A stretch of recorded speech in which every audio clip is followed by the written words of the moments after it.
गिरिडीह आना हुआ है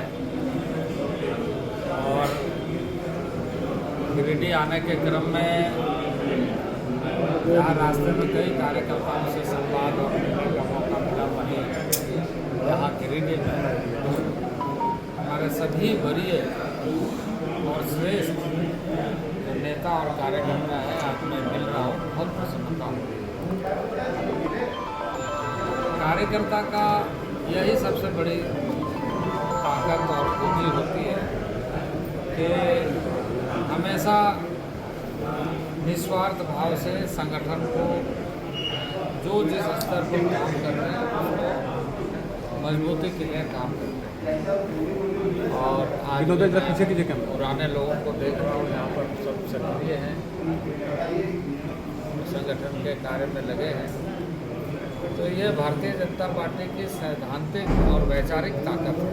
कल के जेएमएम के अधिवेशन पर क्या बोलेंगे? भाजपा का आपकी पार्टी का ही आरोप ये रहा कोशिश की भाई परिवारवाद को जगह मिला है, पूरा खुद अध्यक्ष सीएम बन गए हैं, भाजपा का ये आरोप है। जेएमएम का भी आरोप आ गया है सामने। भाजपा जो है उसको पता नहीं पा रही है जेएमएम के अधिवेशन को लेकर। देखिए, किसी संगठन के अधिवेशन पर मुझे कुछ नहीं, उनके पार्टी का मामला है, वो अपने अधिवेशन कैसे कर रहे हैं, क्या कर रहे हैं।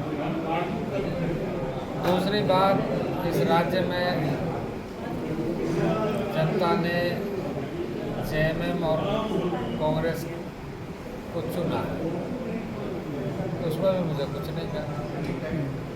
मुझे सिर्फ इतना कहना है कि यदि जनता ने चुना है तो जनता के आकांक्षाओं के अनुरूप जो आपने वादा किया है उस वादा को आप पूरा कैसे कर रहे हैं ये बताइए, और वादा को पूरा करिए। आज जो सरकारें चुनती है जनता, तो सबसे बड़ी आशा ये रहती है कि लॉ एंड ऑर्डर ठीक रहना चाहिए, विवाद कम होना चाहिए, डिस्प्यूट कम हो, क्राइम कम हो, कन्विक्शन ज़्यादा हो, और जो क्राइम होता है वो उसका पर्दाफाश होना चाहिए। गलत धंधे में जो लिप्त है उसका मनोबल नहीं बढ़ना चाहिए। एक दूसरा ये है कि आम नागरिकों में खास करके महिलाओं के बारे में जो कि मैया योजना का सरकार बनते ही राशि अब कुछ लोगों को मिल रहा है, कुछ लोगों को नहीं मिल रहा है। सरकार को उन लोगों तक पहुंचाना चाहिए जिन लोगों के लिए उन्होंने वादा किया। अब जिस तरीके से यहाँ पर क्राइम में बढ़ोतरी हो रही है, जनता के बीच में किए गए वादे पूरे नहीं हो रहे हैं, तो इसमें मुझे टिप्पणी नहीं करना है।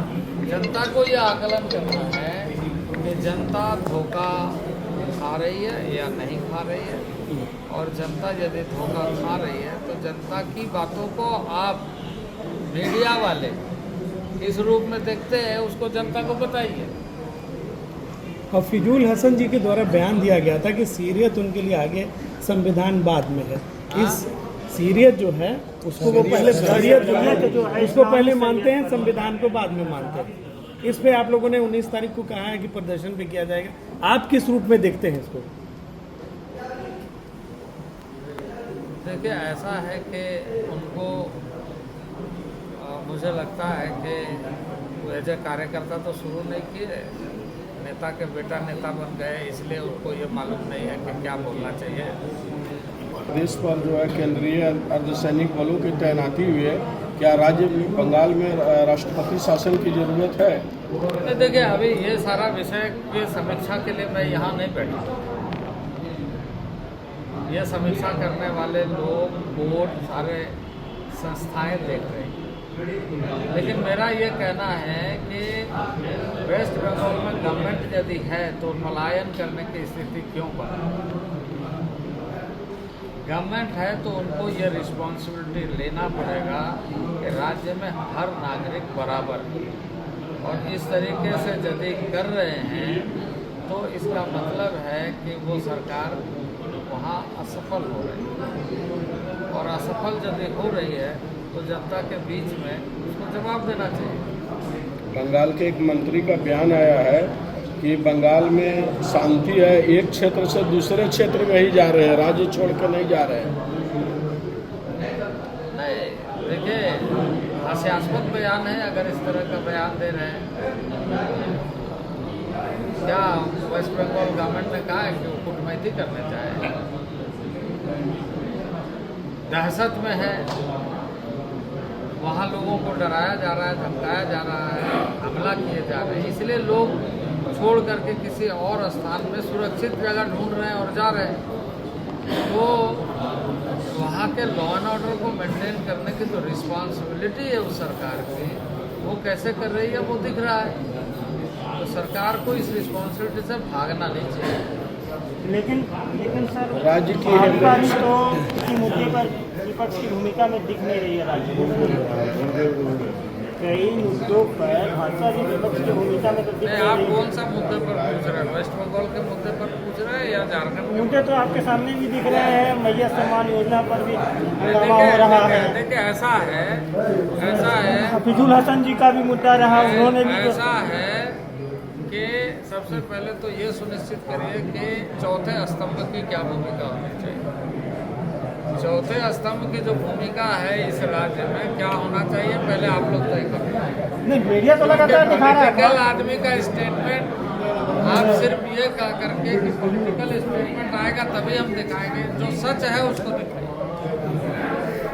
झारखंड में अभी लॉ एंड ऑर्डर के क्या हालात है सर?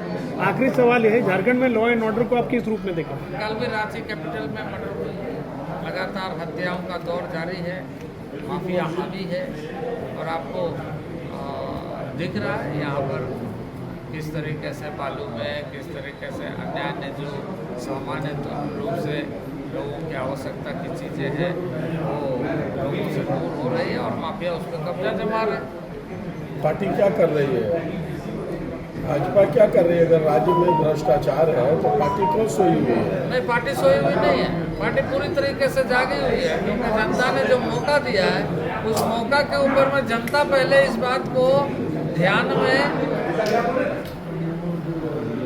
उनके ध्यान में पहले आए, जनता के ध्यान में। सिर्फ ये नहीं है कि हम आज सरकार बन गई और दूसरे ही दिन हम विरोध करने पर बैठ गए। ये जनता ने फैसला सुना है तो जनता पहले उसका आकलन करे।